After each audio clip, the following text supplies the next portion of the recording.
Hello बच्चों, कैसे हो आप सब। उम्मीद करती हूँ आप सब बहुत अच्छे हो गए और अपनी पढ़ाई में व्यस्त हो गए। तो हमने अभी तक क्या पढ़ा, पोषण किसे कहते हैं, पोषण कितने प्रकार के होते हैं, यह सब हमने पढ़ लिया। और हमने यह भी पढ़ लिया कि पादपों में पोषण कैसे होता है।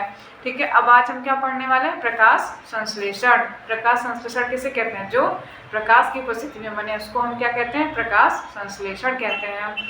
प्रकाश और संश्लेषण, प्रकाश मतलब लाइट, जो हम सूर्य की ऊर्जा होती है उसको हम क्या कहते हैं, प्रकाश कहते हैं। और संश्लेषण मतलब बनाना, तो प्रकाश की उपस्थिति में कोई चीज बनाना, उसी को हम कहते हैं प्रकाश संश्लेषण।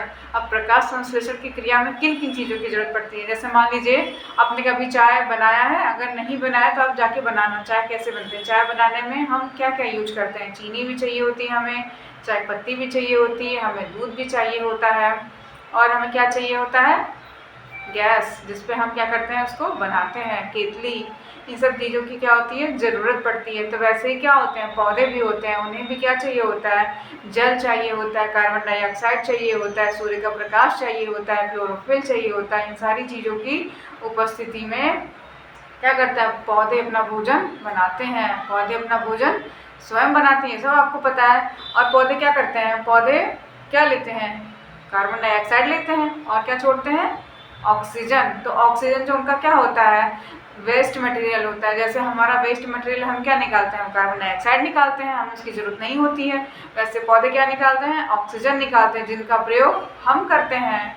ठीक है बच्चों, अब हम देखेंगे कि प्रकाश संश्लेषण कैसे होता है। अब मान लीजिए कि ये क्या है, हमारे सूरज भैया हैं, ये हमारे सूरज भैया हैं।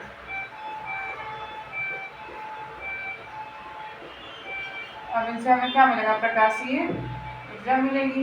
ये तो बहुत खुश है क्योंकि ये क्या दे रहे हैं, हमें लाइट दे रहे हैं। ठीक है बच्चों, अब क्या है, ये हमारा एक पेड़ है।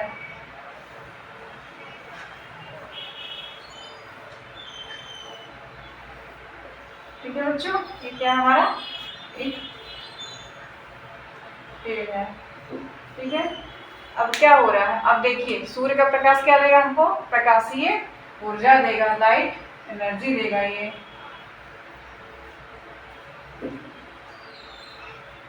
हमें क्या देगा, प्रकाशीय ऊर्जा देगा।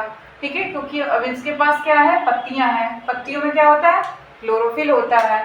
ये क्या, मान लीजिए यहाँ से हमने एक पत्ती ले ली,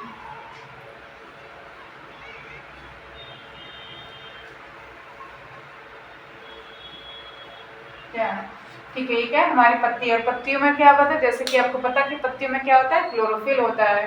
ठीक है, तो ये क्लोरोफिल क्या करेगा, इस ऊर्जा को अपने अंदर ले लेगा। ठीक है, जो लाइट एनर्जी प्रकाशीय ऊर्जा आ रही है उसको अपने अंदर खींच लेगा। और उसके बाद क्या हो रहा है, और ये हमारा क्या है, जड़ों के द्वारा क्या जाएगा, जल, जड़ों के द्वारा जल, और वातावरण से क्या आएगा, कार्बन डाइऑक्साइड आएगा। ये कहाँ से आ रहा है, वातावरण से आ रहा है। तो किन किन चीज़ों की जरूरत हुई, पहले तो हमारा सूरज से क्या मिला, हमें लाइट एनर्जी मिली, वातावरण से क्या लिया हमने, कार्बन डाइऑक्साइड लिया, और क्या लिया, जड़ों से हमने क्या लिया, जल लिया। इन सारी चीज़ों को मिला करके पौधे क्या बनाते हैं, अपना भोजन बनाते हैं। तो पौधे जो अपना भोजन बनाते हैं कार्बोहाइड्रेट के रूप में बनाते हैं, और उसका स्टोर किस रूप में करते हैं, मंड के रूप में, स्टार्च के रूप में करते हैं। जिन चीज़ों की उन्हें ज़रूरत नहीं होती है वो उनको मंड के रूप में, स्टार्च के रूप में अपने अंदर क्या करते हैं, संग्रहित कर लेते हैं, कि जब उन्हें ज़रूरत होगी तो उनका क्या करेंगे, वो उपयोग कर लेते हैं। ठीक है बच्चों, अभी क्या, अब जैसे हम भी खाते हैं ना, जो हम खा रहे हैं, भोजन कर रहे हैं, तो जो हमारा भी भोजन बच जाता है, जो हमारे शरीर में जिसकी ज़रूरत नहीं होती है, वो ग्लाइकोजन के रूप में कैसे होता है, ग्लाइकोजन के रूप में वो स्टोर हो जाता है। तो जब हमें ज़रूरत, जब जैसे कभी कभी हम क्या करते हैं, फास्ट करते हैं, या कभी कभी हम गुस्सा हो जाते हैं, हम नहीं खाना खाते हैं, तो हम क्या करते हैं, तो हमारा शरीर क्या करता है, जो हमने खाया था पहले खाना, वो इस ग्लाइकोजन के रूप में स्टोर हो गया। अब वो जब हम, जिस दिन हम नहीं खाते उस दिन शरीर उसी ग्लाइकोजन को तोड़ करके अब हमारी ऊर्जा के रूप में उसका प्रयोग करता है। ठीक है बच्चों, अब हम क्या देख रहे हैं, तो प्रकाश संश्लेषण क्या होता है, प्रकाश संश्लेषण एक उपापचयी क्रिया होती है। ठीक है, इसके द्वारा क्या करते हैं, हरे पौधे अकार्बनिक सरल यौगिक, कौन कौन से यौगिक हैं, जल, कार्बन डाइऑक्साइड और क्या कर रहा है, प्रकाशीय ऊर्जा दे रहा है, ठीक है, के द्वारा कार्बोहाइड्रेट के रूप में क्या करते हैं, बदल देते हैं। तो ये सारी चीजें, जैसे हमने चाय बनाई थी तो किसके, पहले तो वो कैसा था, एक पानी था, पानी किस में बदल गया, चाय के रूप में बदल गया। तो वैसे क्या था, पहले कुछ नहीं था, ये सारी चीजें मिलने के बाद क्या हुआ, वो कार्बोहाइड्रेट के रूप में, भोजन के रूप में बदल गया। अब क्या कर रहे हैं, कार्बोहाइड्रेट, अब ये क्या है, प्रकाशीय ऊर्जा है ना, क्योंकि कौन दे रहा है, सूर्य दे रहा है। तो प्रकाशीय ऊर्जा का उपयोग क्या करता है, कौन करता है, क्लोरोफिल की उपस्थिति में किया जाता है, तथा ऑक्सीजन क्या निकलता है, जो हमारा इनका जो वेस्ट मटेरियल होता है वो क्या होता है, ऑक्सीजन होता है। तो ये क्या कर रहा है, उत्पाद के रूप में क्या निकालता है, ये ऑक्सीजन निकालता है। अब ये हमारा रिएक्शन, ये देखिए, कार्बन डाइऑक्साइड के कितने मॉलिक्यूल होंगे, 6 कार्बन डाइऑक्साइड होगा, और कितने जल की जरूरत होगी, 12 जल। और किसकी उपस्थिति में यह क्रिया होगा, सूर्य के प्रकाश की ऊर्जा में यह क्रिया होगा, ठीक है बच्चों। और क्या चाहिए, क्लोरोफिल चाहिए। उसके बाद ये क्या बनेगा, ये हमारा क्या है, ग्लूकोज है। ये क्या है, हमारा ग्लूकोज बन गया। ये क्या हो गया, ग्लूकोज हो गया। और ये क्या बना, जल बना। और क्या बना, ऑक्सीजन बना। ये या जो रिएक्शन है, ये आपको याद करना बहुत जरूरी है। जब भी आपको पेपर में है तो ये आपको लिखना पड़ेगा। तो कैसे याद करेंगे हम, कितने मॉलिक्यूल चाहिए हमको, 6 कार्बन डाइऑक्साइड चाहिए, और कितने चाहिए, जल के 12 मॉलिक्यूल चाहिए। और किसकी उपस्थिति में होगा, ये सूर्य के प्रकाश की उपस्थिति में होगा। और क्या चाहिए, और यहाँ क्या होगा, कहाँ होगा, ये क्लोरोफिल में, पत्तियों में होगा, ठीक है बच्चों। उसके बाद क्या कह रहा है, क्या बनेगा, ग्लूकोज बनेगा, ठीक है। यहाँ जो क्रिया होगी, इस क्रिया के बाद क्या बनेगा, ग्लूकोज। क्या बनेगा, कार्बन 6, हाइड्रोजन 12 और ऑक्सीजन 6 बनेगा। और क्या बनेगा, जल बनेगा। जल के कितने अणु, 6 अणु। और ऑक्सीजन के कितने अणु बनेंगे, 6 अणु ऑक्सीजन के बनेंगे, ठीक है बच्चों। अब प्रकाश संश्लेषण क्या है, यह एक ऑक्सीकरण और अपक्षयन क्रिया है। कैसी क्रिया है, ऑक्सीकरण और अपक्षयन क्रिया। तो ऑक्सीकरण किसका हो रहा है, जिसमें देखिए कार्बन डाइऑक्साइड का क्या हो रहा है, अपचयन हो रहा है, ठीक है।